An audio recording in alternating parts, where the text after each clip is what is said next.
அதுக்கப்புறமாவோட சும்மா இருந்தீங்களா? போய் முதபடியில போய் பேசிட்டு இருக்க. நான் பொய் சொல்லல. உண்மையதான் சொல்றேன். ம், அந்த பயம் இருக்கட்டும். இவ கூட கூட்ட செஞ்சதுக்கு என்ன ஆச்சுன்னு பாப்பியா? கடைசியில நம்ம கூட பண்ண முயற்சி செஞ்சோன்னு. அம்மா, என்னம்மா சத்தமே இல்லாம பூனை மாதிரி வந்து நிக்கிற? அது நீ இவ்வளவு நேரமா எங்க போனேன்? திடீர்னு காணாம போயிட்டேன். கோயிலுக்கு போனேன்ல, அறிவுதி கொடு. திரும்பி திரும்பி கேள்வி கேட்டுட்டு இருக்க நீ. ரோட்ல டிராபிக் அதிகமா இருந்துச்சு.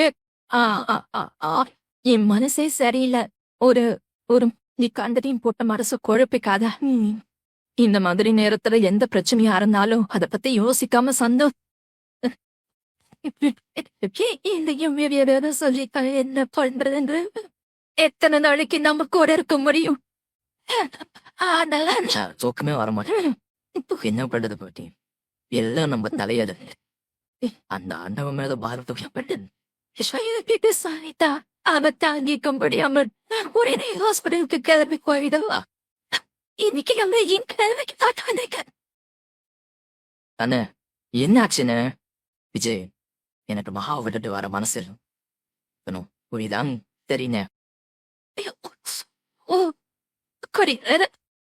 ஐயோ, என்னடா இது? இப்படி ஒரு நரகத்துல வந்து மாட்டிக்கிட்டோம். டேய், அவன் நம்ம கூடவே இருந்து நம்மள கோத்த விட்டுட்டாளின்னு நினைக்கும் போது என் மனசு ஆறவே மாட்டேங்குது. நான் சொல்ற மாதிரி செஞ்சேன்னு வச்சுப்பேன், நமக்கு எந்த பிரச்சனையும் வராது. அந்த இத பாரு, நம்ம மடியில கனம் இல்ல. நாம எதுக்குற பயப்படணும்?